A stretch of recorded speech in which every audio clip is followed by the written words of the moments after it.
For a lot of people, when they graduate from high school, especially in most African countries, you would have to sometimes wait for a year before you apply to enter into college or university or any higher education institution.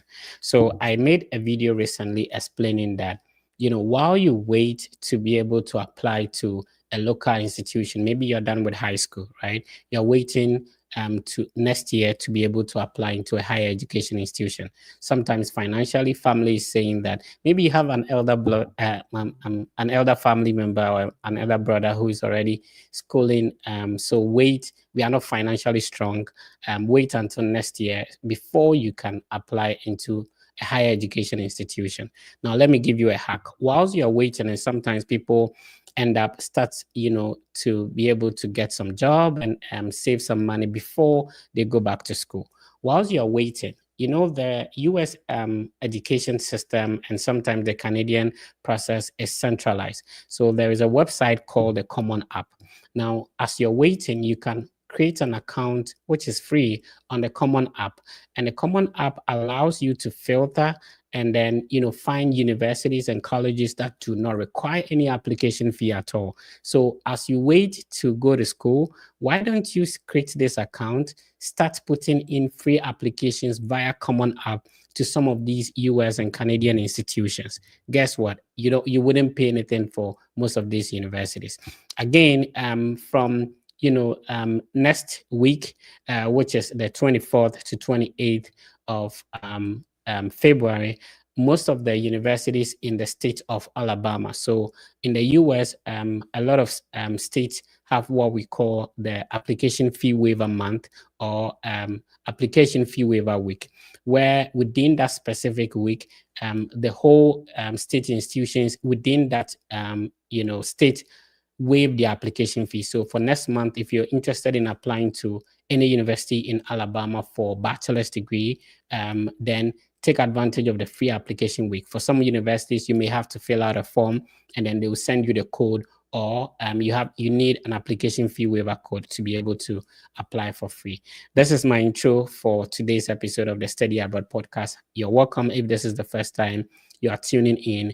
This is the Fred Effect. We come your way this and every weekend with what we call the Study Abroad podcast. This is what we do. A lot of people have already gone through the Study Abroad process. They are studying in the various universities you aim to study at. They are enjoying the scholarship that you are applying for or you aim to apply for. So what I do is to invite them so that they share their experience, their journey, and the schools they are studying at, the scholarships they are enjoying, what documents did they use to apply, how much did they even spend on the process, so that you who want to study abroad will be able to learn from their experiences and apply it to your process. And so today I have my sister on and she's going to share her experience. Please be part of the conversation. Remember that every week we select one person via the if you engage. So if you subscribe, if you click on the like button, if you share this video, and then you type in the comment section, you automatically join the draw, and then we select one person to help go through the process. Tell a brother to tell a brother that it's another weekend and the biggest Study Abroad content platform has started another podcast, the Study Abroad podcast. Let me bring my guest on and then we get started. Hi, Ella. How you doing? Hi, I'm doing good. Yourself? I'm okay. You're looking great. Thank you. Thank you so much. A quick introduction to everyone seeing you for the first time, and then we get started. Okay, so I'm Emanuela Inti. I'm a student at the University of Manitoba. I'm pursuing my master's in French at the University of Manitoba. I attended the Kwame Nkrumah University of Science and Technology. That's the best university in Ghana, whether you like it or not. And currently, I'm just doing content creation. I just love sharing my study abroad, processes and generally my experiences with people. And so that's what I'm doing and doing a lot of volunteering. Yeah. This is the first time I'm speaking to somebody pursuing a degree in French. So, what was your academic qualification prior to relocating to Canada? Okay, so I did my bachelor's degree in French at the Kwame Nkrumah University of Science and Technology Okay. in Ghana. And yes, right after that, after some few months, or it was even a year or two, I decided to work on my study abroad processes. So I started looking up schools and everything, and then I applied. So yes, it's just the bachelor's degree. Yeah. All right. So to be able to apply for a graduate program in French, do you only have to know how to speak French, or you need to maybe have a research work in French as well? So you definitely need a research work in French. Mm. You also know how you have to know how to speak French. Yes, the two is very, very important. I'm saying that because how are you even going to manage if you can't speak the language that you're Right. going to pursue? So you definitely you have to know how to speak French first, and then you have to have a research work in French. And so personally, during my bachelor's degree, I did a research, okay, in my final year, and so I had Mm. to show them that yes, I have all the needed research skills needed to actually pursue my master's degree.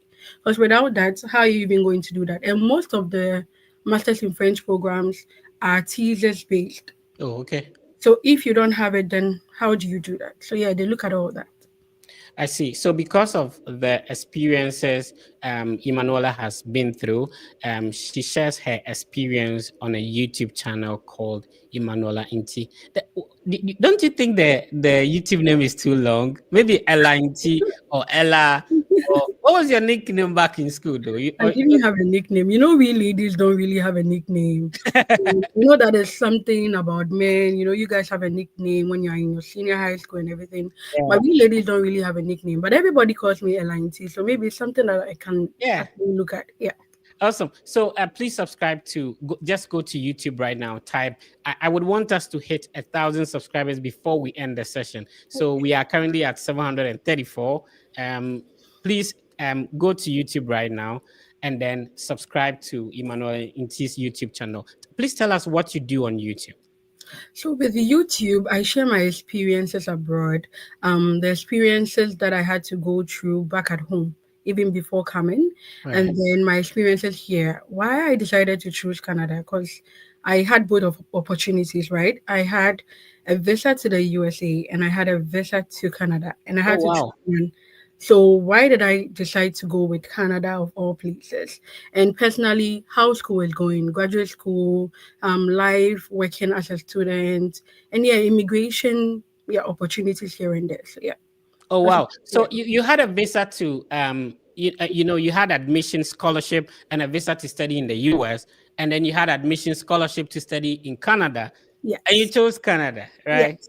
This is interesting. I would love to know that. So let's talk about the schools you applied to in both countries, and then you tell us the difference. I think your experience is going to help us a lot.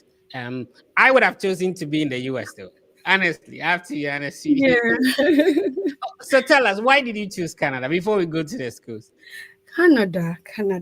I mean, initially, that was a year before applying to those particular schools I applied to. Right. I really wanted to go to USA. Like Mm, USA was on my mind. Like it yeah. was just USA.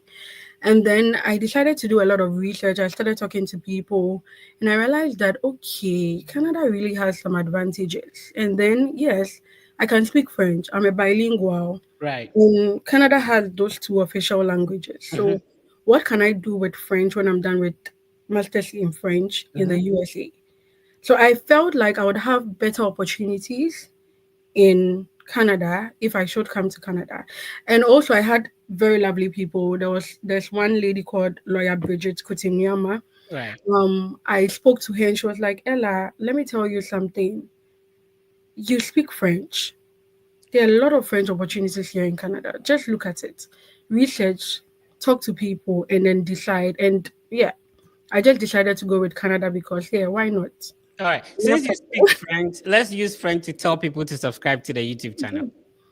Vous pouvez subscrire à mon channel. Donc, c'est Emmanuel Inti, c'est mon nom à YouTube. Donc, oui. I did not understand anything, guys. I did not understand anything.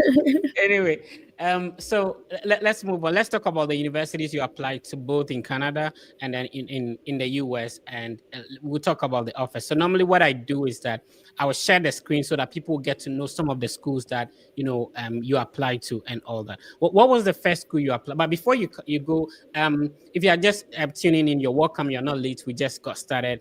I'm speaking with Elaine T. Elaine T has a YouTube channel that you should subscribe to. So please subscribe. Let me refresh and see where we've gotten to. Okay, we moved. Oh, 7:35. We are moving on. We want to 1,000 subscribers, guys. Please click on the subscribe button. Just go to YouTube right now. Search Emmanuel Inti, and then you quickly come back. Remember, we are going to select somebody who Ella will mentor through the study abroad process. It will be very great if your background is related to her. So if you want to study in Canada, she is there. If you want to study in the US, she has done it. She got a visa, everything. So she's the best person to assist you. So if you subscribe to Ella Inti's YouTube channel, you comment, let us know in the comment section, and then we'll have the draw. Shout out to Naa Joko. I see you.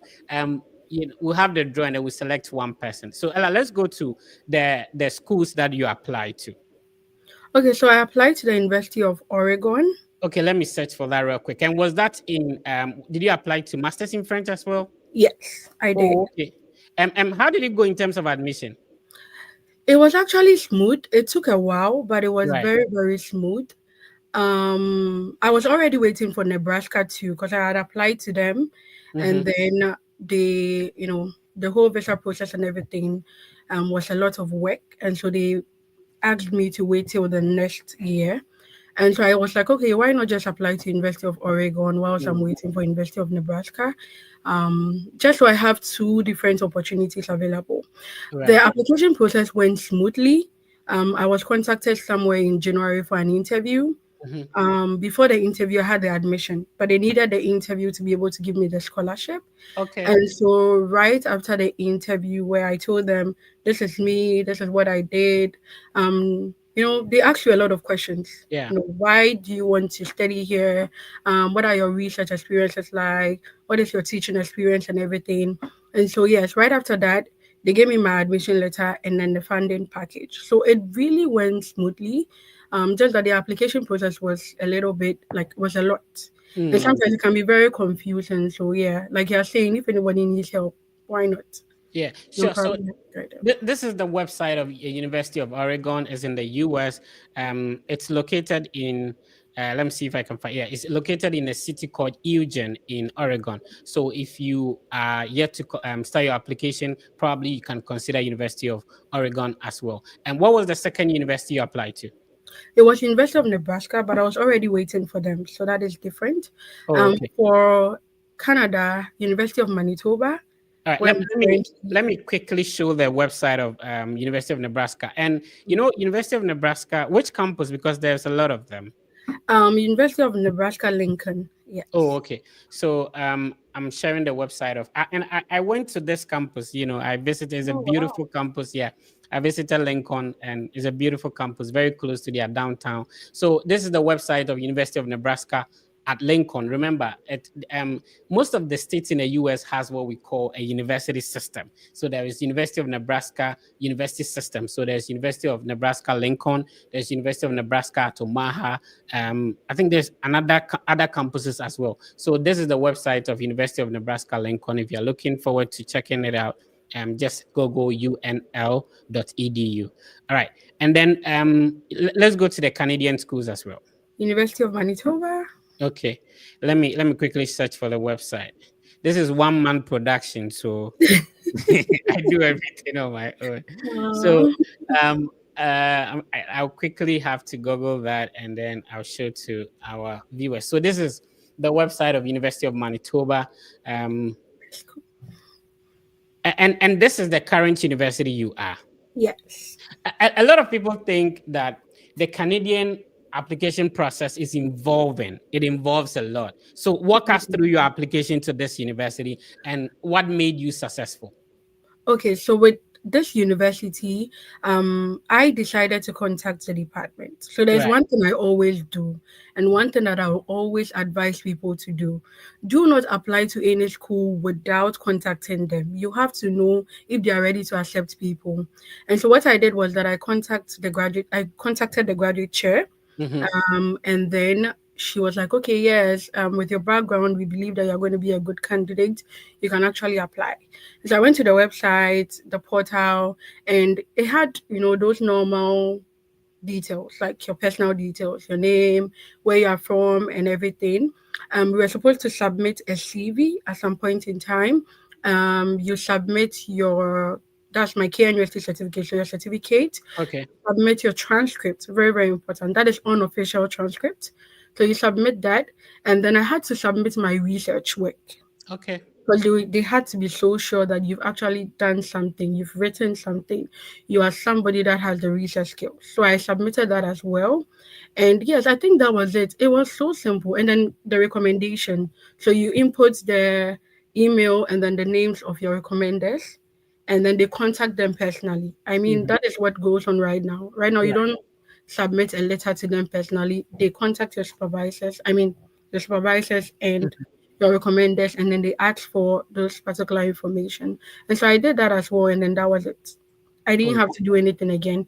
It had to take. They took me through a lot of stages, so you could see it on the website that they've looked at your documents, everything is set. mhm. Now they've moved you to the committee review. Right. Um, Committee is reviewing. Okay, so we have a decision for you, and then the next minute you get your decision. So it took So, about 2 months, I guess. oh, okay. How many schools in total did you apply to, both in the I applied US for and Canada? 4 schools.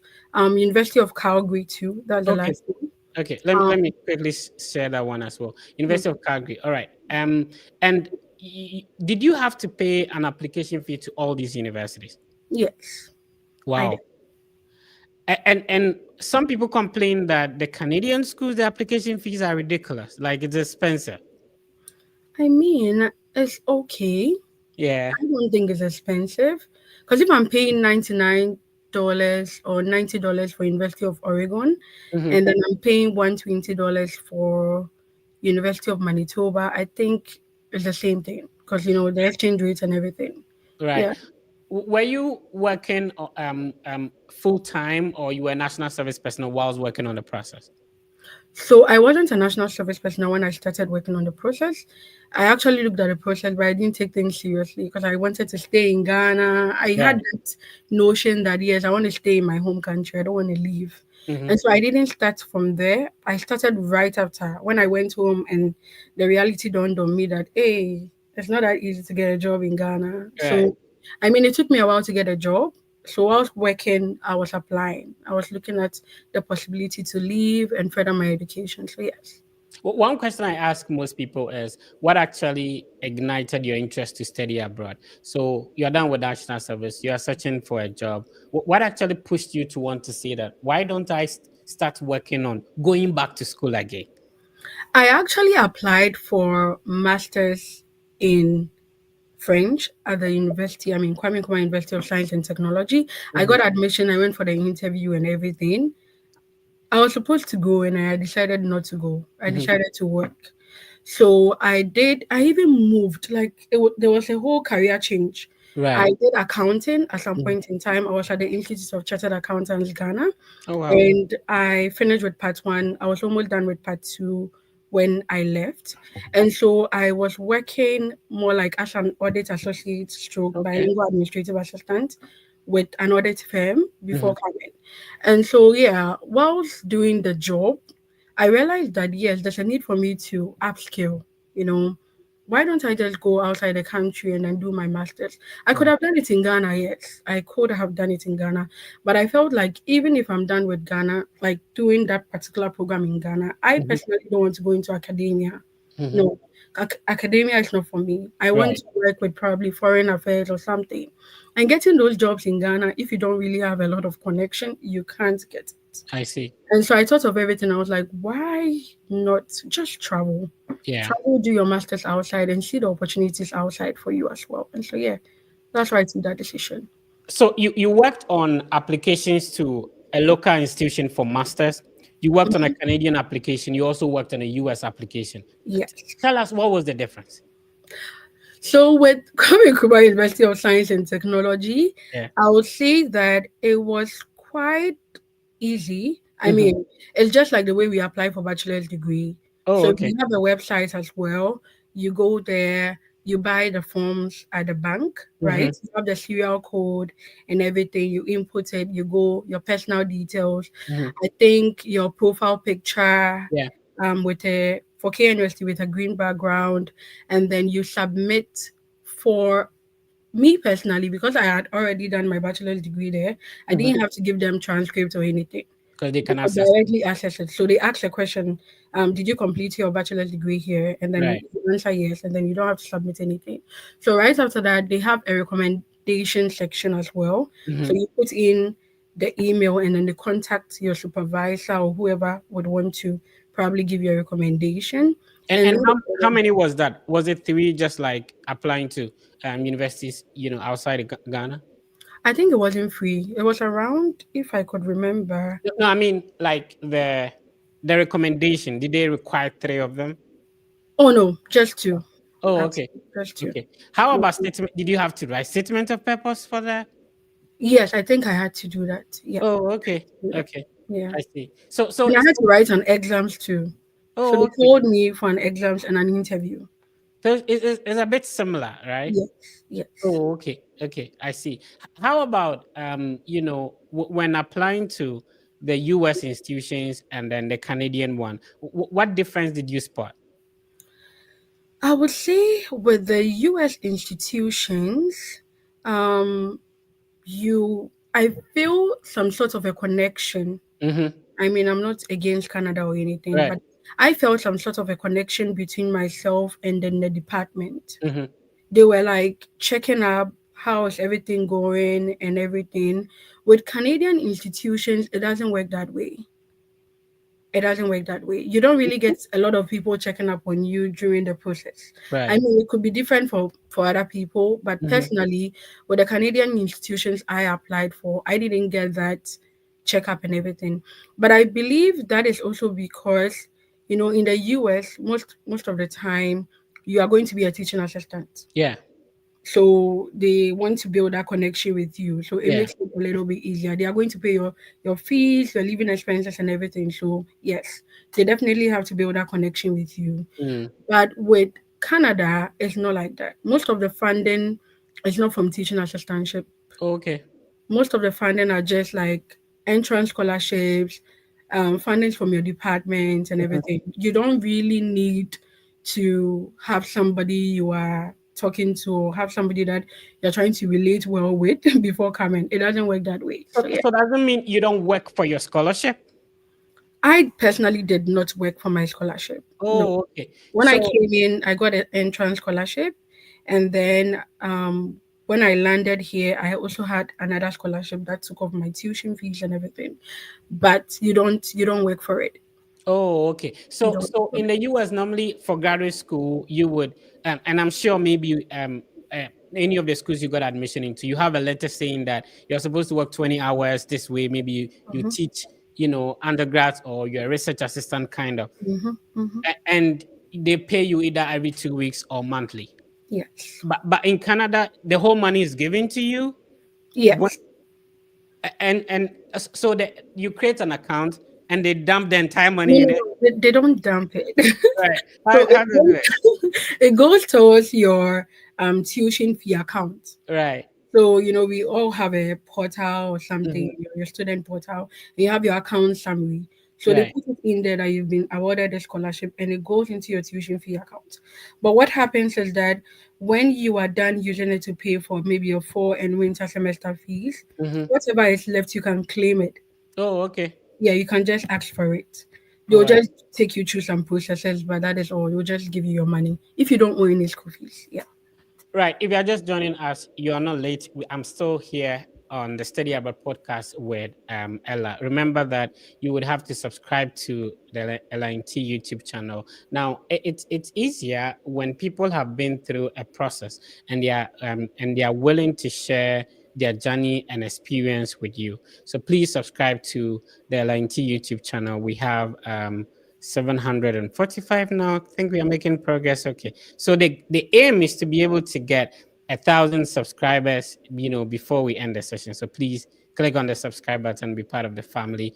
Um, it's a whole lot to be able to go through these processes and so share your journey and experience to people who also want to go through the similar process. So we want you to subscribe right now. If you're just joining us, go to YouTube, just search for Emanuela and then add NTI. If you're watching us from Nigeria, NTI means what? What does your name mean? So Inti is just my surname. It doesn't really have a meaning. Doesn't? Yeah, Okay. it doesn't really have a meaning. But yeah, the Emanuela, we all know Emanuela. Yeah.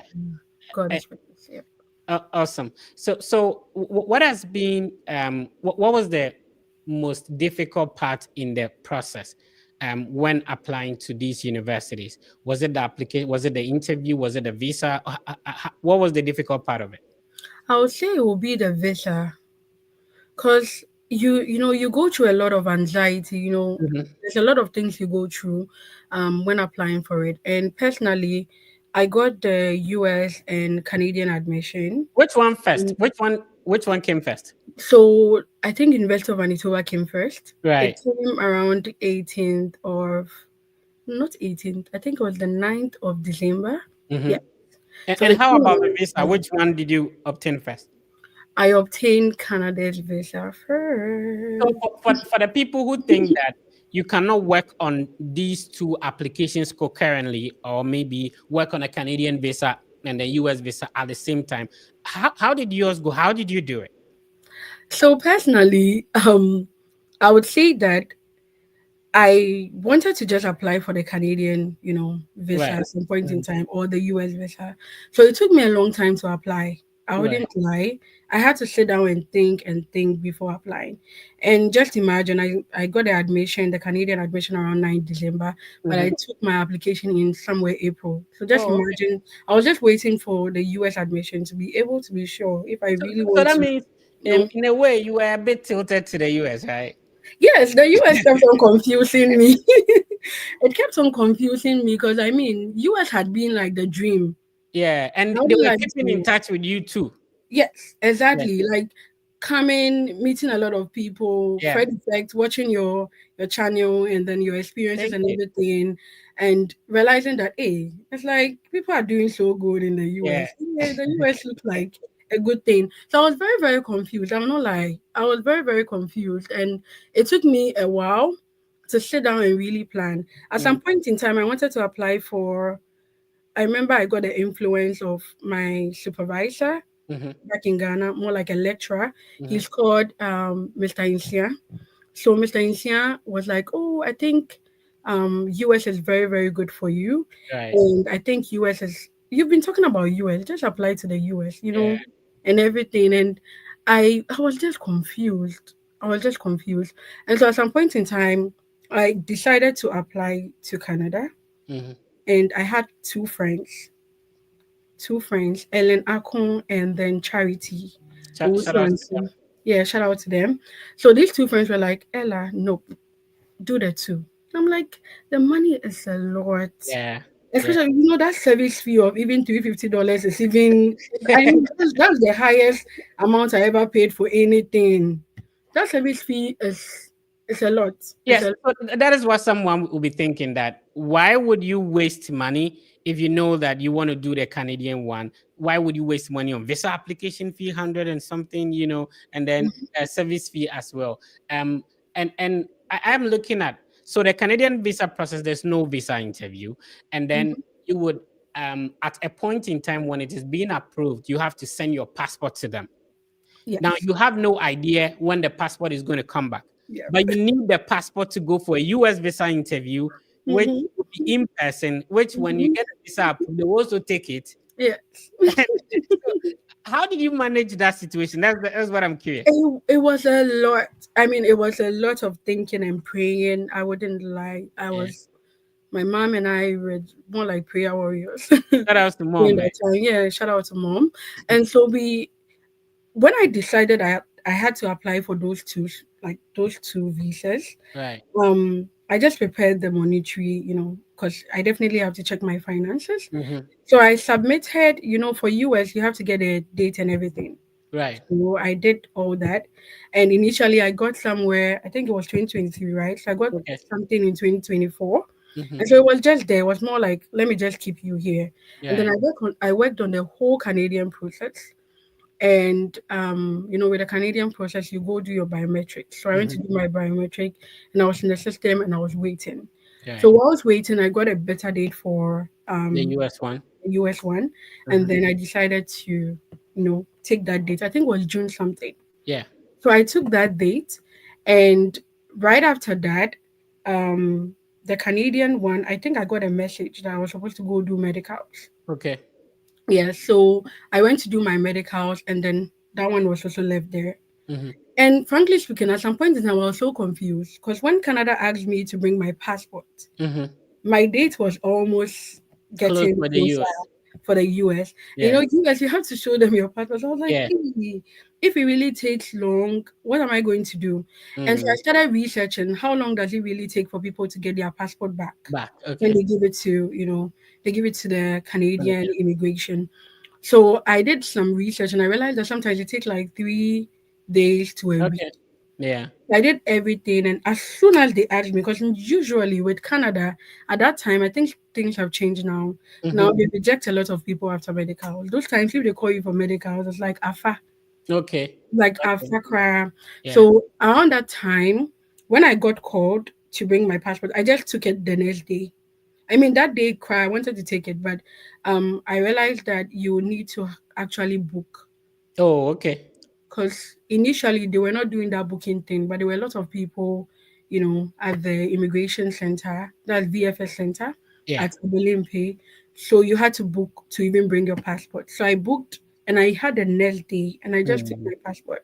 So when I took it, I was just praying because the visa interview for the US was getting closer. Mm-hmm. I prayed about it, and luckily for me, I got my passport. And I think 4 days after, I had to go for the US interview. Oh, When I okay. got my passport back, I was like, is going for the US interview really necessary? Necessary because I have the visa, right? Yeah. Yes. So I was like, is it really necessary? Do I really need both? Yeah. And I was like, I had already paid my service fee. So I was like, okay, I mean, I should get some benefit from, you know, Yeah. from just, taking my visa there and everything and paying all that money. I should get some benefit from it because it's a lot of money. It's even Yeah. $50, I think 150 and a lot of money. So I went for the visa interview. A day before, I was still thinking if I should Yeah. really go because I remember joining your interview sections Yeah. Mock like session. midnight. It was Yeah. amazing. It was amazing. Like you've done a lot of wonderful work for we Thank you. students abroad Thank you. now and even those coming. And we really want to say thank you. You really helped us. Thank And you. so at dawn, I think it was Hetty. Yeah. Yeah. Hetty Shout was out, in the shout line. out Yeah, to she Miss was Hetty, man. like, yeah, I Shout know out she has a YouTube channel. We Yeah. definitely have to connect one of these days. And so Hetty was interviewing, and that interview comes with a lot of anxiety Exactly. because I always see myself as a public speaker, like somebody Yeah. who likes to talk in public and everything. So I was like, oh, I don't think I really need this interview. But I was wrong. I was wrong. I Yeah. think I needed it. After being on the spot, I realized all It's, the mistakes I it's could there. have made if I didn't join in. I was listening, but I was Yeah. never getting interviewed. I was like, no, I'm not getting interviewed. Right. I remember there was one other girl who was also working on her visa process around that time. Um, she's in Texas Tech right now. Yeah. Yes. So I know she was also working on a visa, but she was like, hey, the Fed Effect interview, I've joined twice, so now it's very, very good. Like, Ayepa, so please join. Like, it would help you. You get to know how to maintain composure whilst you're speaking and everything. Right. And so, I mean, that motivated me as well. And then one day I was like, let me do it. So I even did, I think I actually got interviewed about a week to my interview. Mm. Before that, I was just listening in. I would Yeah. just come and listen to people get interviewed and everything. I got interviewed for the first time. I got to another spot to get interviewed again. So I did 3 interviews with you. Mm-hmm. I think I did one with you. I did one with Etty. And there was another person that I kind of did an interview with. And with the last interview, I realized that I was talking fluently. I was okay. Right.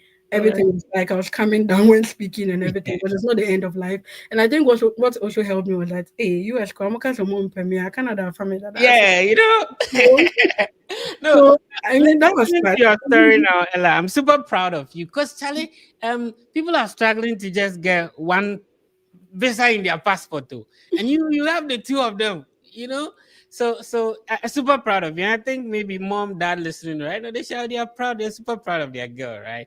So Yeah. the mock session that Ella is talking about for more than half a decade now, the Fred Effect team has a WhatsApp group. Now we just help people. We are not pretending to be experts in the field, but because we've been through the process, I have a team that we do organize mock sessions for people just to rehearse and prepare so that you'll be confident enough to go and answer the questions there. So if you want to be part of it, you can send me an Instagram message. You should have a date scheduled, then we add you to the platform. And this time around, we do it 10 p.m. GMT every single day, and then you can rehearse, prepare for your interview. Don't be complacent yet, because if even if you know there are more things to know, and then get a second view of your ideas before you go. And Ella, let me shift in this advert. So the Fred Effect team has a collaboration with Argo Visa. Argo Visa is a team of former visa officers. So these were people who were working with the embassy and now they are retired. So they know the ins and outs when it comes to this visa interview. So if you have won a DV lottery, you are preparing for an immigrant visa, talk to a former visa officer before you go for the visa interview. If you're going for a student visa, maybe you might have been refused, maybe once or twice. It's not the end of the world. Get to talk to a former visa officer. They understand your situation better, and they will be able to let you know how you should answer the questions when you get to the embassy. You don't want to spend money, time trying to file for a family member back home, and then they go to the embassy and then they don't get a visa. Book a one-on-one session with an Argo visa, and then let your family member rehearse with them before they go for the visa interview. Ella, thank you for the advert. No So, worries. how was the feeling when you got those visas approved? Were you certain that I want to go to US or Canada at this time? Like, what was the thinking? What was going on? The confusion there started. I would say that it's Canada that has taught me to be decisive. I'm a Okay. very indecisive person. There were a lot of things. Imagine, I had spent a lot of years thinking about the US. That Yeah. it's like the US was in mind, but the Canada one too would help my future. So it's like I was like, hey, US no, like my person may call US. Like I've thought of US for a long time, but Yeah. what can I do? Like, should I still go with it? Should I go to wherever? And then it was even funny how when I talk to people, and I mean people that were so close to me, and I'm like, I've gotten US and Canada visa. They're like, Mhm. go to US. Like that's the first thing they say, go to US. They don't even look at the background and everything. Everybody says go to US. It's like Yeah. nobody really, fancies Canada like that. But I had to take my time and then still think about it. And like I'm saying, this lawyer Bridget Kutinyama, was Right. so wonderful. She pointed me in the right direction. She just said some few words, and I just knew that no, I had to look at my future and not US, because US is like the country that I've been hearing about for a Yeah. long time. No, not US, but look at your future. Look at what you want to do in future.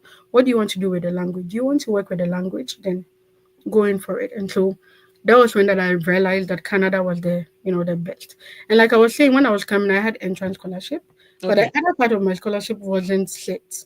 Mm. So it was like I was still like, okay, the scholarship. How am I going Or to? maybe you had in mind that, okay, if I come and things as well, I can quickly go back to the US, right? Like, I was thinking about that one too. I was thinking about that one too. So I remember I didn't have that in mind initially, but Right. when I landed here Uh, and I realized that a lot of people complain about a lot of things, finding yeah. jobs and everything. I was like, hey, maybe if it happens that way, I'll I'm just going to. swap, because So I'm wondering US was what. September something. I think September 24th. Okay, so And I'm Canada wondering was what did you do to September the 11th. US admission? What did you tell them? So at that point in time, I was still in that, decision stage. So Right. I personally told them that I had gotten two admissions Mm-hmm. and I'm still thinking about what to do, Oh, because okay. I'm looking at this, I'm looking at that. And so I would, if it's possible for them, I would want to hold it on and then see how things go, and then I Mm. can join them the next year. Oh, and they were understanding. My understanding, they decided to wait. And so at some point in time, they checked up on me. That's like the USA, they are so good. They were Yeah. checking up on me, like, how are you doing? How is everything Have you going? taken a decision Not yet? made a decision yet. And then at some point in time, somewhere June Mm. 2024, I formally told them that I would not be coming. Oh, okay. I can't make it. Yeah. Let me shift this in here. It works like that. Some people, you might have received, an admission denial. Listen, the school that you got a denial from, that same school, somebody got admission and they denied the admission. This is what no balance. Okay. So, when you get a denial from a school, don't take it, you shouldn't just close the chapter on that school. Last week, my intro was like, if you get a denial from a school, you can just email them, reply them, and say that you are grateful for the opportunity to even apply and for them to review your application. You can ask them what you can improve on, in your next application, and also ask, is it possible that they put you on maybe a waiting list, that if somebody should decline the admission, like maybe if you had applied to Ella school, Ella declined the admission, then they'll call you, right? You Mhm, know, so mhm. some people get admissions to more than 5 schools and stuff like that. They can only attend one. So if you were declined an admission, don't start crying yet. There's still hope, and anytime.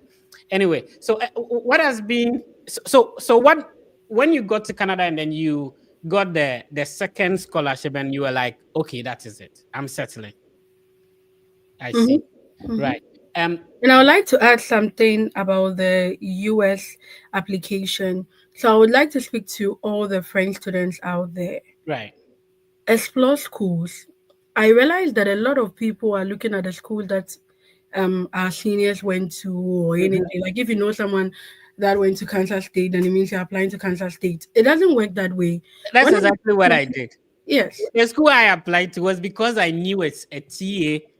Shout out to Isaac. Mm-hmm. That's why the reason why I applied. Mm-hmm. Isaac But I Asante, would shout out. advise that people shouldn't do that personally. Yeah, I mean, look out for other opportunities from other schools. When exactly. I applied to University of Oregon, they were like, that's the first Ghanaian who is applying Wow. for the department. Like that's the Wow. first African. They have never gotten anybody applying. Oh, then you block our chances the way So you it's didn't like, go. oh no. I mean, I told a lot of people, and I know Yeah. a lot of people have even gotten admission right now. So what I keep telling them is that please do not decline admission. Do not. Or they're going to Yeah. say that Africans are like Yeah. that. When we admit, then they don't come. Yeah. Oh So, wow. so they were like, wow. And then with their portfolio and everything, they were like, Mhm. oh, this is amazing. We've not gotten someone like you. We would want that perspective. Yeah. They normally get people from the US and other countries, but they don't really get Ghanaians, like Africans Mm, in general. And so it was even an amazing application process. They made me feel welcome. no, I Seriously. see. They made me feel like I was going to add something to the department. So it was Oh, amazing. It was really amazing. yeah. So yeah, research into a lot of schools. Don't limit yourself to the one that your friend went to or your uncle went to. No, it Yeah. doesn't work that way. Sometimes people do not just know the names of the schools, right? Mm. So they hear about a familiar school. Like when I started YouTube and I mentioned Ohio University, it was like a lot of people. I said now some people still think I'm in Ohio. I left all that a long time, So it's good that some of us are creating content, and that's why you have to subscribe. Please subscribe to Alliance's YouTube channel. I want us to hit 1,000 before we go. Where are we? Okay, 756. If you're just tuning in, the goal is to be able to hit 1,000 before we go. Let me see. So please click on the subscribe button. Go to YouTube, search for Emanuela Inti, and then click on the subscribe button. We have close to 1,000 people watching us right now. If you're watching us on TikTok, hello TikTokers, please go to TikTok, go to YouTube and search for Emanuela Inti. Click on subscribe and then you quickly come back. We are sharing a lot of insightful ideas. It's just difficult for you to meet somebody, and especially a lady, very brilliant, getting admission, scholarship, and visa to these two countries where a lot of people think it's very difficult to, and getting the two of them at the same time. So she has a lot to share on her platform as well. How has the journey been so far in Canada? It's been amazing. It's been amazing. There has been a lot of learning and unlearning, seriously speaking, especially with being a Ghanaian student in a department, especially with a French department, hearing different accents here and there, getting confused sometimes, getting back on track. It's been lovely, and I like the way the Canadian system kind of gives you the opportunity to explore outside jobs as well. So even when you are done, like by the time you finish with school, you would have worked in a working environment. You would have seen how things work. You would have had interactions with Canadians. So it's been amazing. It's been a lot of learning, and I've loved it. Volunteering, getting myself involved in a lot of activities. It's been so lovely. I don't regret coming to Canada. Seriously. So I know in Oregon, if you had gone there, you would have been a teaching research or graduate assistant. So you have a job to do on campus, maybe 20 hours. But you mentioned that in Canada, you have the scholarship, all right. Did you still have an opportunity to work off campus, and were you allowed to? Yeah, so in Canada, you're allowed to, as a student, currently you can work 24 hours per week outside campus. And so you end up getting your tuition being paid for by your scholarship. You receive stipends, the money that you claim if you have Ours, the it's tuition. not usually stipends. It depends on the scholarship anyway. Right. I know people have a scholarship called University of Manitoba Graduate Fellowship. Mhm. That comes with more like a monthly something. So they Okay. give you that monthly money, and then Mhm. you keep it aside for your tuition fee and everything. Okay. Okay. And then we have scholarships like mine. It directly goes to your tuition fee, and then whatever is left, you can claim it. But I wouldn't say it can cover your whole living expenses. No, it So can't. you need to find something You to need to do. definitely do something small. You can do something on campus. I was a teaching assistant too in the Mm. department, so it helped a lot. So teaching assistantship in the department comes with a different pay. Oh, okay. Okay. Yes. Let's talk about living expenses. Um, the lowest amount I have paid for rent I had a free rent at some point in time. Mm-hmm. Shout out to Massachusetts people. I went there, and then at a point I was paying 2,000 for rent. Oh gosh. Yeah, you see, US, it depends on where you live, right? Okay. Some places are super expensive, and then when I was in Ohio, I started with about 325. We're sharing. Shout outs to Augustine. Shout outs to AC and then Isaac. So how much are you paying for rent, and what does the room include? Maybe utilities, stuff like that. Yes. So as a student, I would say that it's very, very lovely that I decided to go with something cheap. If you really want to stay in an apartment or Yeah. something, it's very, very expensive, I would say. Personally, I live at a place where I pay $550 monthly. Oh. Yes, and then everything is inclusive. I can buy a land in my hometown. Okay. Really? Yeah. I need to buy a land in your hometown then. So yes, I pay $550 monthly, and it's inclusive of everything. Like everything Oh, is included. Yeah. and you have a Wi-Fi. shared apartment, or is a one bedroom, one It's bathhouse? a two-bedroom basement. Mm-hmm. So I share it with my roommate. She's an Okay. Indian roommate, Rajwenda. Shout out to you. Yeah. And yeah, my old roommate too. I know she's joining right now. Yeah. Hello, Bala. Shout out to you. And so I'm sharing it with her. And then we have one bathroom. And so just the two of us. We have our kitchen, we have our general area, we have our dining table, we have a laundry room. So it's amazing. It's like a whole apartment. Okay. Yeah, so it's So lovely. when you got in, how long did it take you? You can work now. How long did it take you before starting to work or securing a job? Now, assuming that you are a student, you went to Oregon, right? Mm-hmm. Immediately you get in, your job is ready. The teaching assistantship job is ready. Yeah. So you probably have to do maybe a week orientation, and you started working. Mm-hmm. Right? Maybe if sometimes it depends. If you are going to be paid, your social security have to be ready. Sometimes they'll give you check and all that. So as you are coming as a student on a full scholarship coming to the US, your job is already there, Yeah. and then you're going to start getting paid. Sometimes some people would take a week, 2 weeks, a month, depending on the state. So how long did it take you before you secured a job? And without securing the job, was your scholarship going to be enough to take care of your living expenses?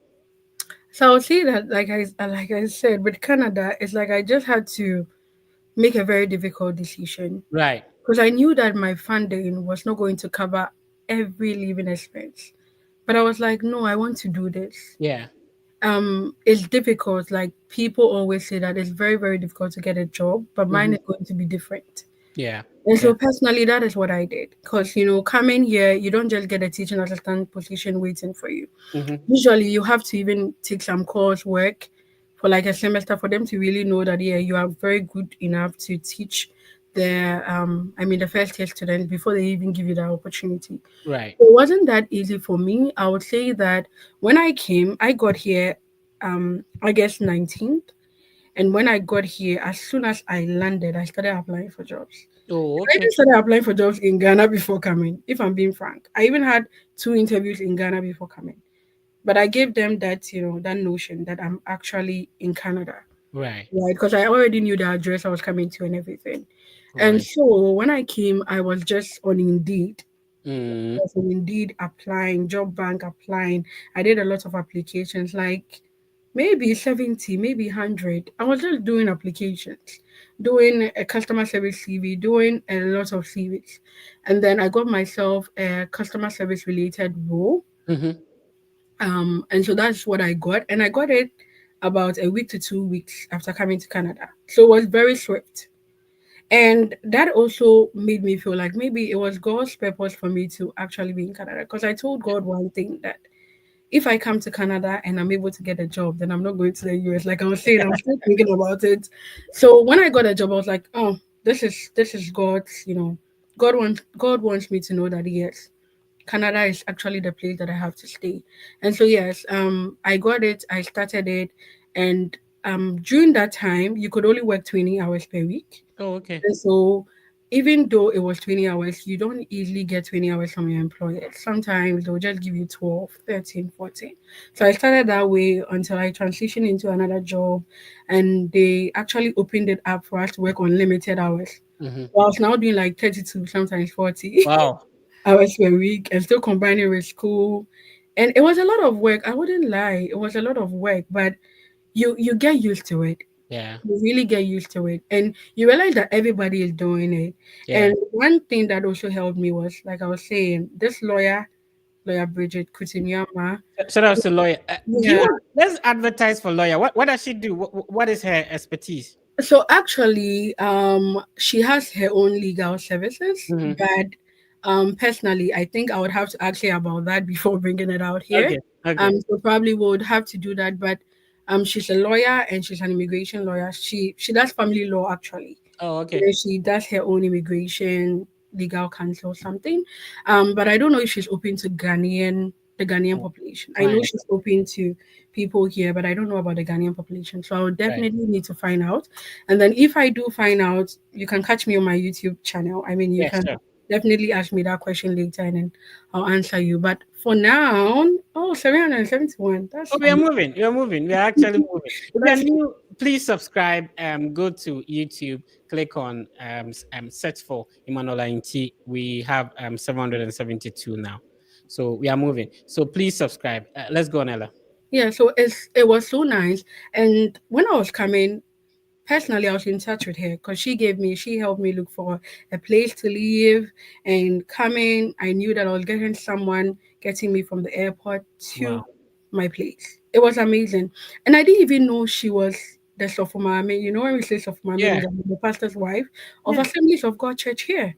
Oh, okay. And so when I came and I realized, I was like, amazing, like a fun time to meet other Ghanaian people. And I'll tell you something, like coming, joining a church, meeting other Ghanaians, realizing that this is what they're actually going through. They're Mm, also working. They yeah. are doing some few hours here and there to also make a living. It was so easy. And then you have people ready to help you. Like you have people ready to check your CV for you, ready to ask you how you're doing. So for my pastor checking up on you, that kind of thing. You feel like you're part of a community. So I Wow. always advise people that before you move to any country, try try as much as possible to get a community. And if you get it, that is all. And so I got that, and that made it easier for me. I was able to I was able to, you know, Fit in, fit in and feel comfortable and laugh and forget about my problems sometimes when I go to church on Sunday. So it all right. was amazing. Yeah. Awesome. Let's pick out some comments in the comment section. I'm speaking with Ella, and Ella, I'm loving the conversation. I'm very inspired by your story, and to also let people know that they can do it, and you can work on these two processes at the same time. Again, the God factor in the whole process. For me, when I was about, I don't know how you. Are you like, is your mom or dad a pastor, or how is it for you? You from a So Christian home? yes, yes. So I used to go to Pentecost back at Mm, home, and growing up, yes, I'm a true believer of Christ. I see. My father is very, very active in church. He's more like the church's accountant, and my mom is also very, very active. And so, yes, like I was saying, prayer warrior.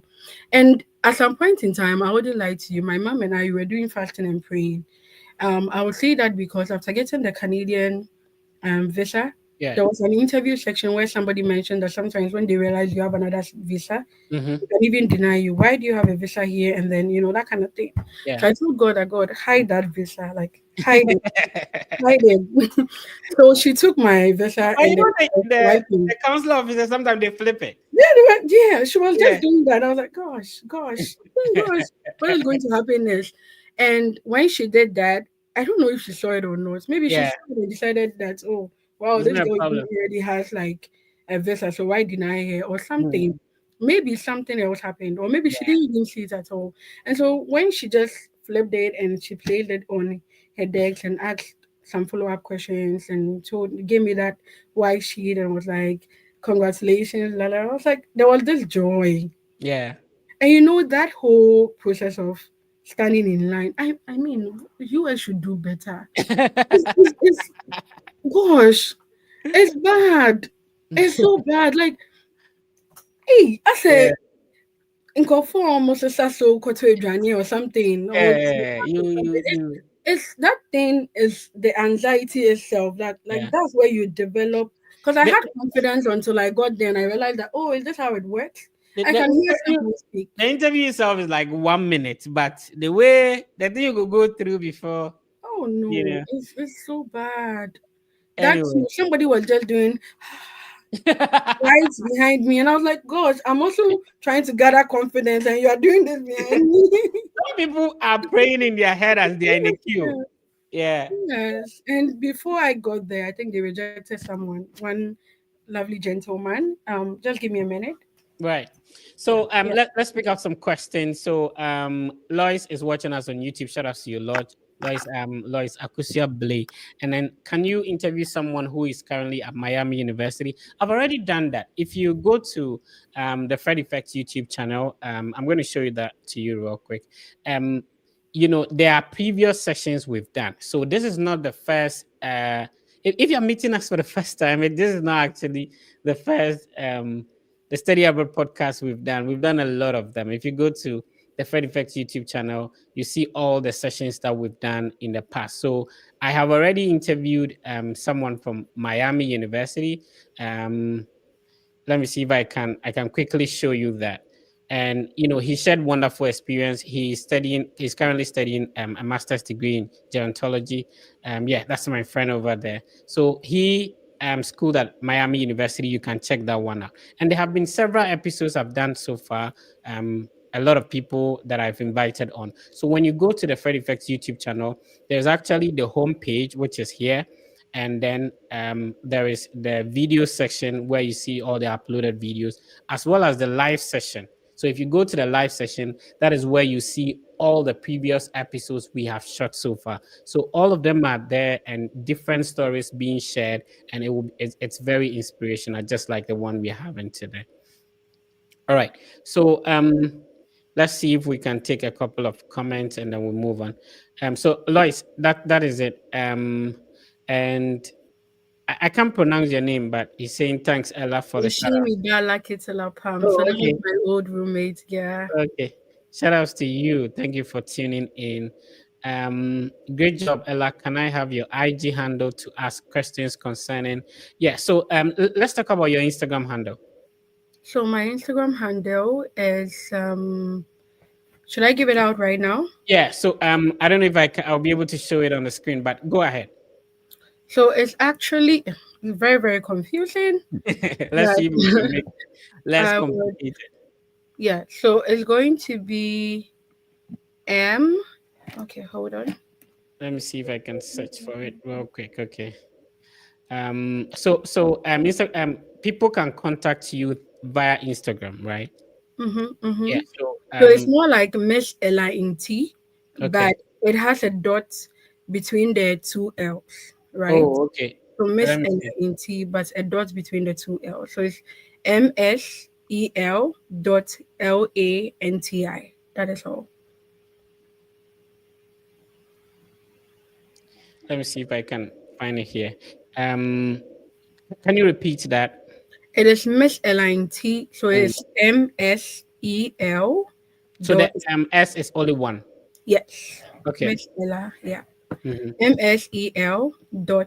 MSEL.LANTI. Okay. Yeah, I think I see that. Let me see if I can show it on the screen so people can check it out. So if you want to get in touch with Ella, you can send her a message on Instagram. So Instagram is okay. Let me see. I'm trying to show the screen so that people can see the Instagram handle. It makes it easy if you want to get in touch. So if you have any questions, please make sure you are subscribed to the channel before you link up. It's very important, you know. So this is the Instagram handle,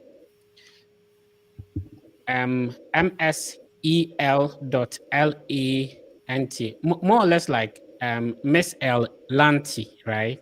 Ella Inti. Ella. Yeah. So it's like the way you wanted me to have Ella Inti, Oh, okay. my name. This is just the Miss and then the Ella and then the Inti. Yes. Okay. So this is how you search for Okay, I Ella think on I just Instagram. started getting some followers already. That's amazing. Yeah. She has some beautiful pictures over there. Nice. So Nice. yeah, so check out Miss Ella on Instagram, and then you send her a message. You know, for somebody who has this huge experience, it will be very helpful to your process. And remember, we have a YouTube channel called Imanola Inti. Kindly subscribe and be part of the family as well. All right. This is the YouTube channel. We have 783. Yeah, we are moving. We are Oh, yeah. moving. So search go to YouTube, search Imanola Inti, and then subscribe to it. If you have questions, you post them in the comment section, and we'll be happy to respond to them. Shout outs to Veronica, Hope, Faisal, Na Joko, I see you. Remember that every week we are going to select one person. Let's talk about if you wrote any of the exams, either IELTS or TOEFL. Did you write any of them before submitting your No, application? I didn't have to write anything.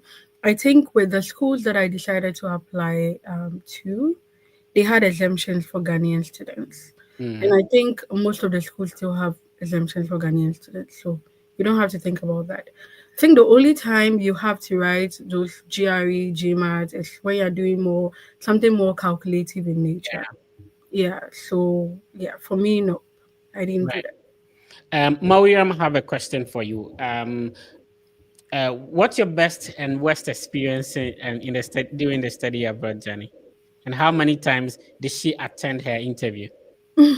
So with the interview, I mean, I'm very sure she's talking about visa interview. Yes. So I attended just once, and I got the visa by God's grace. With I have a question: is what's her best and what? So best experience is the fact that um I'm still able to juggle a lot of things at the same time, even as a student.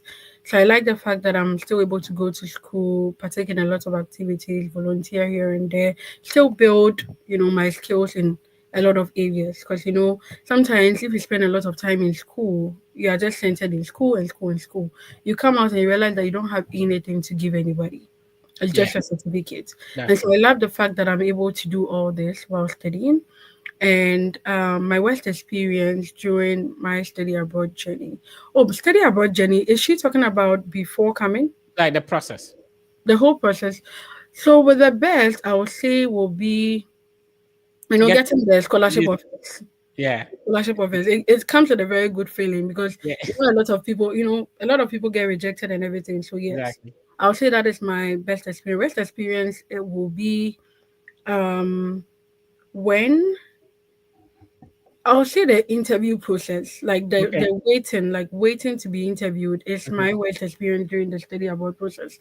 Um, like I was saying with Canada immigration, something it was a little bit different. You don't have to go for an interview. Yeah. You just write whatever you want to say on a paper. You talk about yourself, your experiences, why Canada and everything. More like a statement of purpose. Hmm. Then you let them have that. But with US, waiting in line, people getting rejected, you realizing that a lot of people say a lot of important things, like a lot of Yes. important things. If Yeah. I'm the visa officer, I would have said yes, but why are they saying no? So Yeah. like that anxiety and that feeling of rejection, like that feeling that people are feeling, people even crying Yeah. right after the interview. It was my worst experience. I didn't like to see people cry. I didn't like to see people in that particular state. So I just feel like maybe you guys should do something better one on one. Then the next person comes in later. But having people wait, Everybody in it the building, and then doesn't help. I think that even discourages a lot of people. It even makes people get rejected. I believe so. Yeah. like when you are in within the building, and then you hear other people getting interviewed and rejected. Is that what you mean? Yes. It's a very bad feeling. Like you can even forget what you have to say during that time if you're not careful. I mean, if you are not really careful, you can. So yeah, I would advise that when it gets there, just pray and just focus on yourself. Mm. Don't listen. Try not to listen. Try as much as possible not to listen. Just focus on yourself. But that's my worst experience. Yeah. Let's talk about financial statement. So, thanks for the question, Mariam. Let's see if I have another person. Okay, I hope. Yeah, great. John Kujo, John Kujo is saying, "Hi, Fred. I watched you for a while now, and by God's grace, I'll be going for my visa interview next. I hope to come to the US, and one day I'll be on your platform. Yeah, John, all the Yes, best. We wish you all the that will best. definitely happen, John. You'll be here. So let's talk about financial statement. So before getting your I-20 from Oregon, did you have to submit a bank statement to them? Nope. Oh, okay. Which means the scholarship Went to covered full everything. scholarship. So How about the Canadian one? Was a bank statement involved? So with a school, Canada doesn't have the school asking for bank statements. So I Okay. wouldn't say yes. But Mhm. with the visa process, yes, there was a bank statement involved. So I used my personal statement. I actually built my statement before applying. Mm. And so I would advise that if anybody is doing anything in Canada and you want to use your personal statement, you build your own statement. I applied, that was 2023, right? And I Right. completed school 2020, did Mhm. national service 2020 to 2021.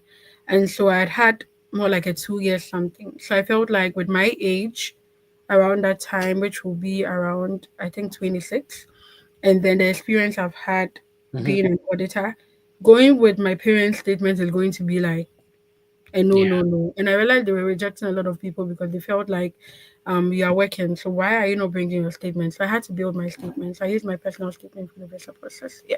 Awesome. So I shared the link. Sky B is observing from Kwau. Okay. Are you Okay. on the mountain? Make sure you don't fall down. All right. So if you're just joining us, be part of the family. This is the biggest Study Abroad content platform. Subscribe to be part of it. There's a lot of ways we can create content, but my focus has always been being positive and being inspirational to inspire you. There are lots of negative things we can talk about, but the focus is for you to get inspired, be positive about the whole thing. And once you stay positive, definitely everything will be fine. I'm happy talking to Ella. Ella is in Canada, and we are all from where you are at the moment. So if we were able to make it through the process, you can also make it through as well. Let's look at some people you want to say thank you to. You want to say shout outs to some people who helped you along the way.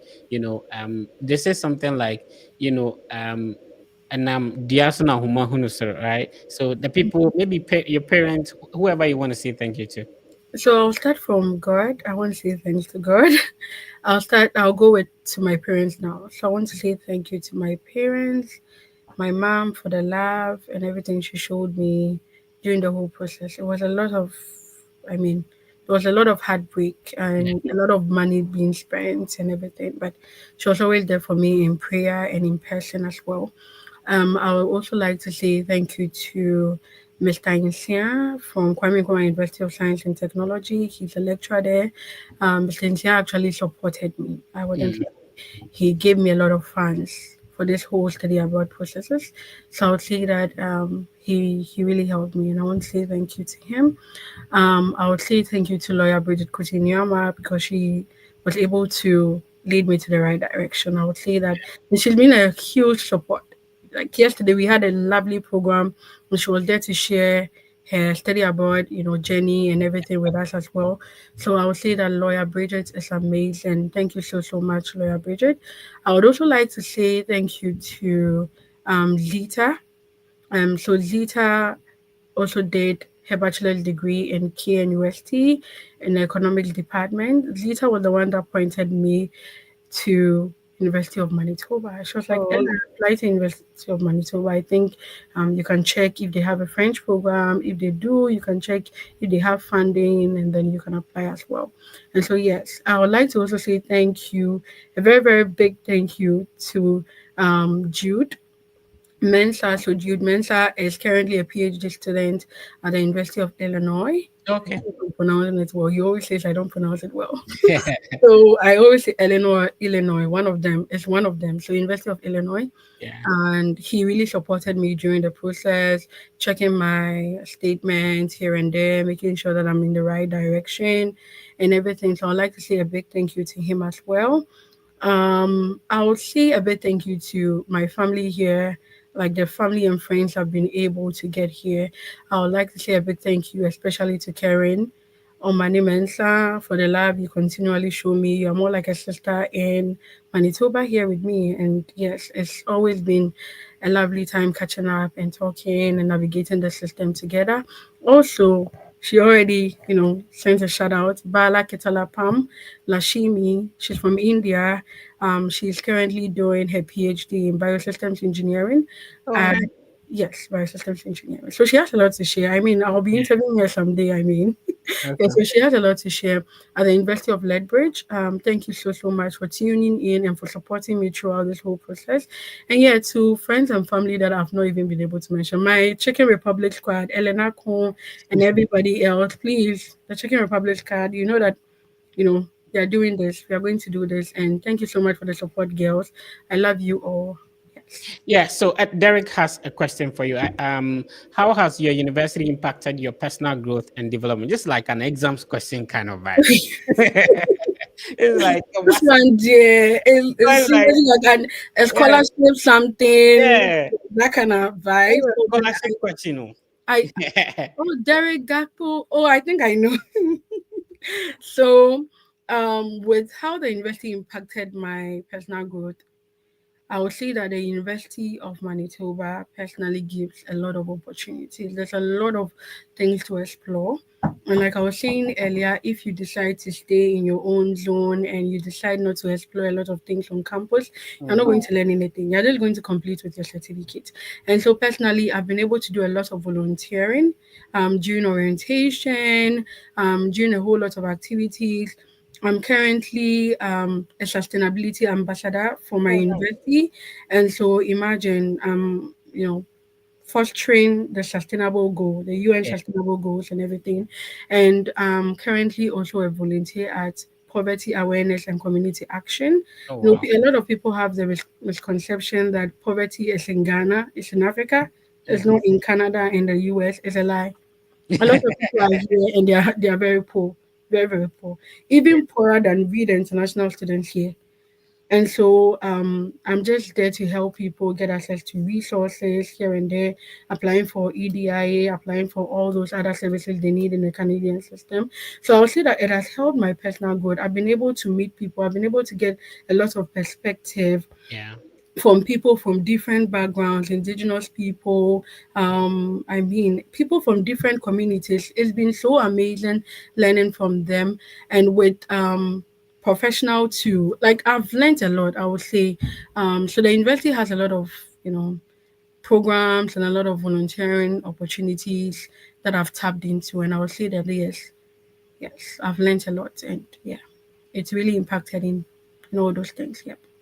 All right. So a couple of people have questions. Minister Frank, I see your question, but you can put in a request. I don't know how many minutes do you still have for us, Ella? We've done like Well, an I hour. mean, I can go on and go on if you even want me for the whole day. All right, awesome. I really appreciate your time. So you can put in the request and join us if you have questions for Ella. I don't know if you want to answer this question. Minister says, Frank, shout out to you watching us on YouTube. I have an admission offer from University of Manitoba into Master of Education. Congrats on that, Minister. Just 6,200 Canadian entrance scholarship. What do I do? I I had a super Okay, I had a supervisor before I applied. You, Minister, yeah, masters. Should have broken you, kakra. You making me I think struggle. Minister was in a hurry. I guess he was Oh, just in a hurry to write. oh, you are in the spirit, Minister. Are you in the spirit He's or in the what? spirit. He wants to get his information out. Shout out Let's to Minister. understand. Yeah, type Yeah. the English well, my brother. Anyway, do you have any response for him? So, University of Manitoba's Masters in Education program is what my bestie currently does. Oh, Karen okay. Omane, yes, Omane Mensa. Yeah. So, with the entrance scholarship, that's the entrance scholarship I also got Okay. some time ago. I would say with the entrance scholarship, you're seeing 6,200, but at some point in time when you come to the school, it's actually like 7,000 something. Hmm. They do 6,200. I think the information has been there for a long time. They don't make edits to it. But when you come, it's actually 7,000 something. And what do you do? I would say that I know someone who was able to get a very big scholarship before coming. The same, like the person is doing masters in education right now. So if you have a supervisor, talk to your supervisor about looking at opportunities in the department. They have a scholarship called the University of Manitoba Graduate Fellowship, Yeah. and it's for all departments and all colleges and everything. What you have to do is you have to contact your supervisor, ask your supervisor, do you have any scholarship opportunities in the department? Mhm. Go to the website, look at the scholarship opportunities that the school has, and then copy that particular link to Right. the message you sent to them. Be polite though. Oh, I heard about this University of Manitoba Graduate Fellowship. Is it possible to apply for it before coming? I know someone who was able to do that. So you can do that as well. Contact them. Try to talk about the scholarship opportunities you've heard and seen on the website, and then they'll be able to direct you. Some of them will even be like, "Oh, really? You have this? I can get you the form." Some of the lecturers do not really want to do a lot of work. Yeah. If you don't go to them, they are not going to do anything for you. So you have to go to them with the right questions, and then they'll answer you. And your supervisor could also have teaching assistantship or research assistantship opportunities. And so you can also ask them that do you currently have some research assistant Mm. family roles, or do the department have those kind of opportunities right now? And if they do, the person will definitely point you in the right direction. Also look at, I don't know if you've already been, I mean, if you've gotten admission, you should have access to University of Manitoba careers. So if you have access to it, you'll be able to see the different departments and then the roles they have.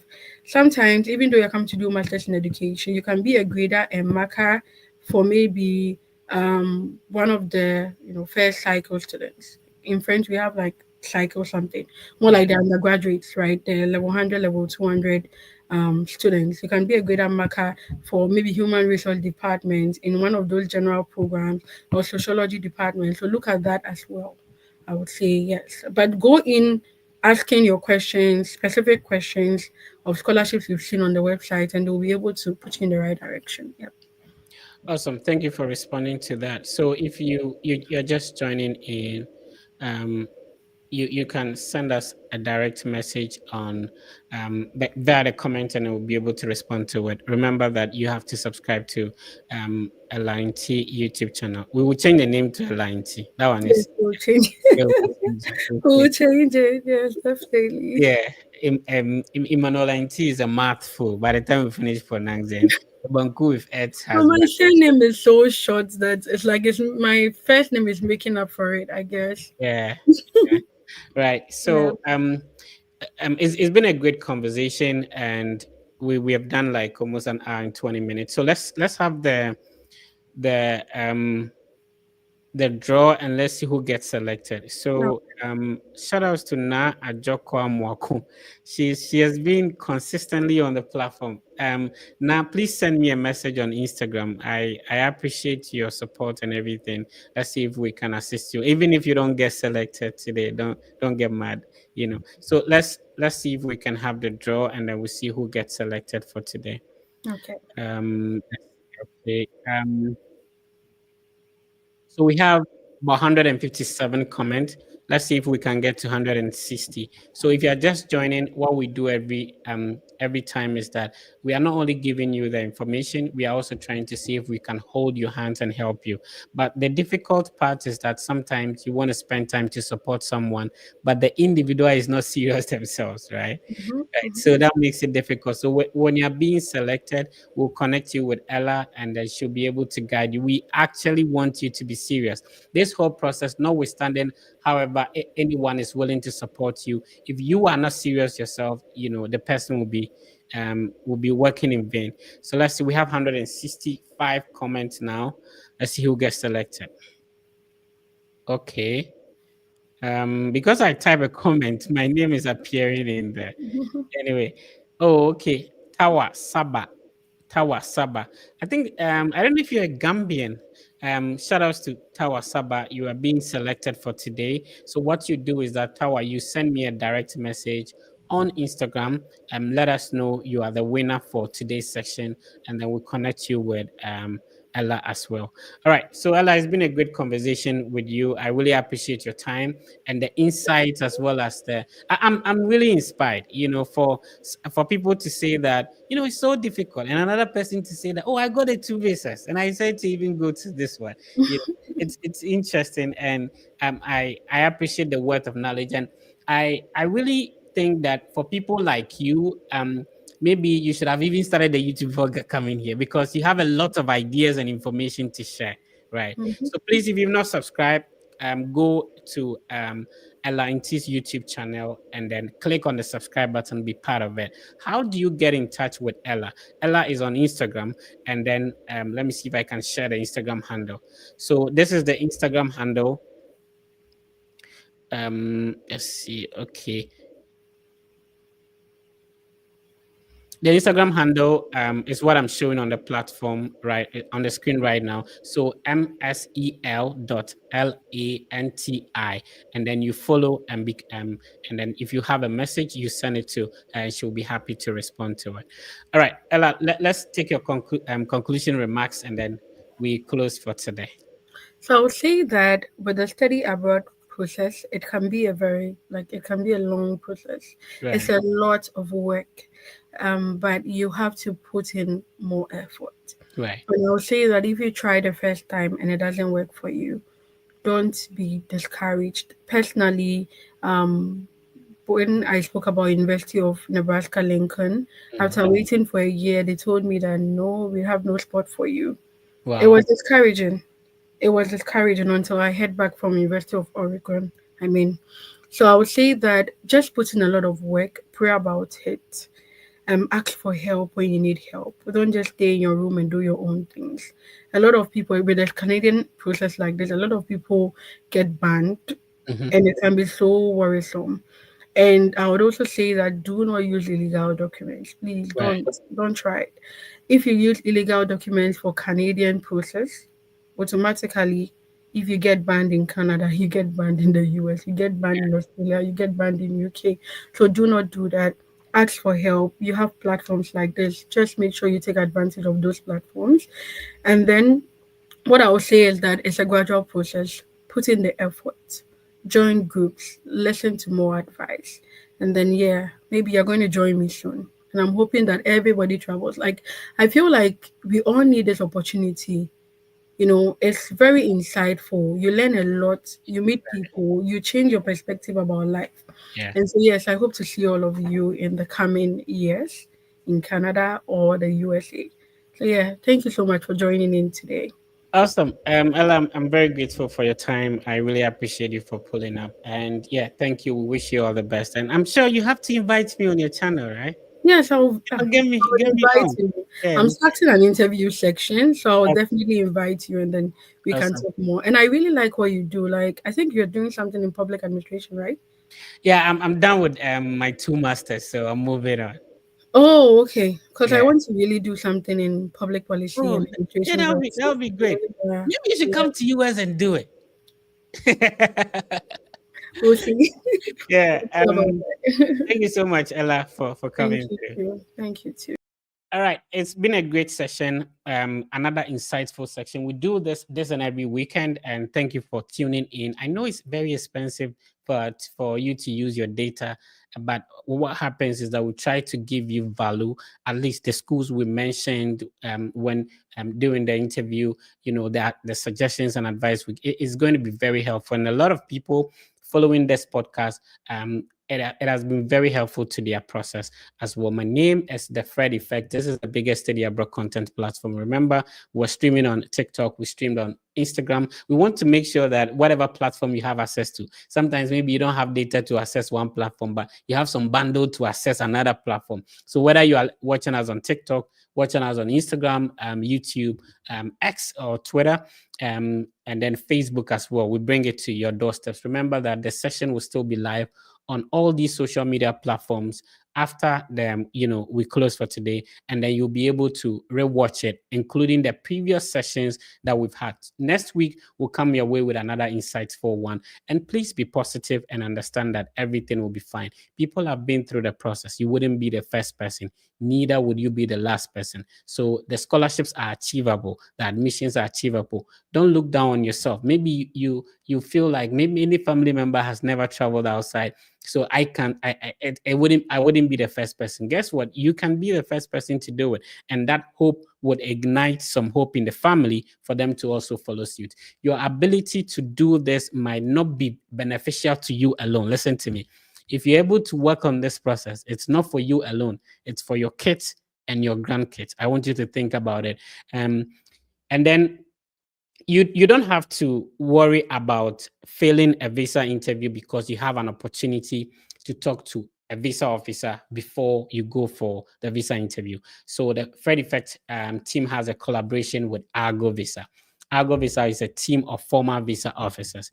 I need you to use the link I'm showing on the screen, which starts with the rb.gy/ku72vb to schedule a one-on-one meeting with the Argo Visa team. They will be going through your DS-260 if it's an immigrant visa, DS-160 if it's a non-immigrant visa, prepare you, let you know some of the questions you should expect if you go to the interview. If you've been denied a visa, that is not the end of life.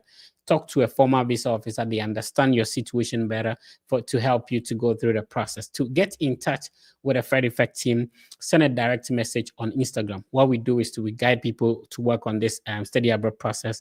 For somebody who have gotten 2 master's degrees, working on a PhD, having the opportunity to assist thousands of people go through this process, we understand how you can also use the document, the current, resources you have to be able to work on this process and be successful with it. We do have a mock interview team, and I think for more than half a decade now, that WhatsApp group has existed, and we've assisted thousands of people to successfully get their visas approved. What we do is that it's a free platform. We meet and help ourselves answer questions. We interview ourselves so that we get prepared, poised, and then be confident to go for the visa interview. So if you want to send me a direct message on Instagram, search for the Fred Effect. It's verified. Remember, if you are talking to somebody on Instagram, if you're talking to somebody on WhatsApp, talking to somebody on Facebook, maybe any other platform, Some people have created fake Fred Effects platforms, especially on TikTok. There are a lot of them. It's interesting. Please don't fall prey to these scams and all that. The only way to get in touch with the Fred Effect team is via our verified Instagram handle. So the verified Instagram handle is about 20,000 followers as I record this video, and you send a direct message. We'll be happy to respond to it. If it is not verified on Instagram, it means that it's not their account. And if it is below maybe 20,000 or 19,000 followers, it's the fake account. So send a direct message. Or you can also use the link I'm sharing on the screen to schedule a one-on-one meeting. Is a stellar.co/4GIW. If you use that, you'll be able to schedule a one-on-one meeting with a Fred Effect team. We'll be happy to assist you. So in that case, we get to talk one-on-one to listen to your situation and see how best we'll be able to assist you.